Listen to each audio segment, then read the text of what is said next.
You've undertaken many projects as an architecture firm for educational institutions in particular, and even one for a business school, the Weatherhead School of Management. And I'm just wondering, with these projects, you follow the same process. There is a journey, and it eventually has a destination, but there must be a lot of bumps along the road, and I'm just wondering, what are the kind of bumps, the impediments, the problems that you strike that you can talk to us about, and which might have lessons for our own project? You know, most of those breaking points happen around money, you know, about project budget. And over the years, we have developed a tighter and tighter, more disciplined process because, you know, we just know going down the road. So and it's a tricky balance between putting out the object of desire, which makes people really get excited and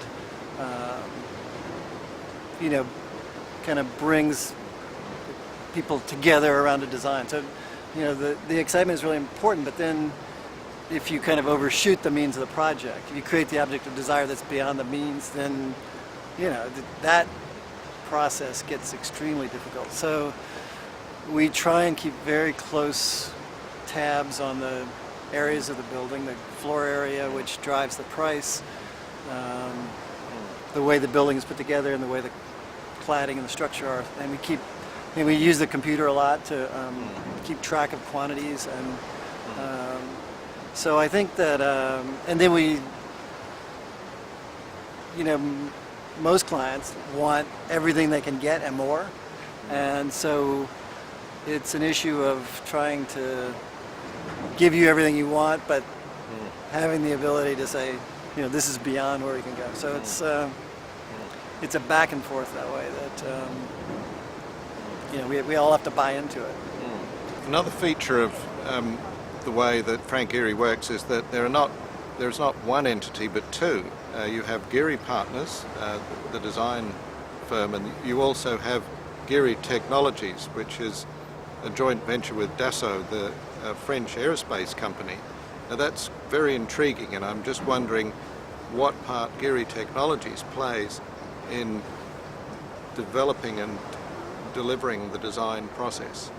I mean, originally we started out, when we first started doing 3D computer modeling, we got software from IBM, and then from IBM through, you know, from Dassault. And it was in-house, and we were using aerospace software, which was, you know, very powerful, but also, in a lot of cases, not very suited to doing architectural projects. And so, you know, Frank's idea was to take that software and then make it a better, more facile tool for us, for, you know, for architects. And then, of course, the idea was, well, if we can do that, then it's a product, and then, you know, it can become a business. And so Giri Partners shifted from kind of developing to being a customer. All of a sudden, you know, we're the customer, and we, you know, start making demands on the product and want services. So it's been a kind of interesting transition. And the tool that's developed is really essential to the buildings that we make. We couldn't do what we're doing without it, and we have subcontractors that have kind of grown up with the software as we've made it. And there's a company called Perma who actually did a lot of the glazing on the Opera House long ago, who have worked with us using the software, and then they take the models and they use the software as a design tool and a detailing tool, and then finally as a fabrication tool. So the computer models that we use to develop the design get more and more detail, and then Perma and other subcontractors can take that and actually fabricate parts from it, and then also use the 3D computer model to position the parts in the field on the building very accurately. So, the building that we did in Chelsea, in Manhattan, has about 1,400 individual panels of glass on the facade, and about 1,200 of those panels are absolutely unique parts, which would be completely impossible to fabricate and to track to the position in the field and put on the building. So, and each of those panels has an insulating glass unit, which actually has 3 layers of glass, and from the computer model, the glass is cut in a trapezoidal shape, and they're laminated together, and then they're put together into these units, and then the frames, which are coming in at angles, are cut by computer-driven equipment so that the miters all join together. And then the big problem was they said, well, what if we break a piece of glass as we're installing it in the field? How long will it take us to get the replacement piece? And because the computer model was there, and they had they could, and they broke quite a few pieces of glass installing them. We're bringing new pieces of glass within 3 or 4 weeks to the job site and putting them back in the building. So without that tool, we wouldn't be able to make the buildings.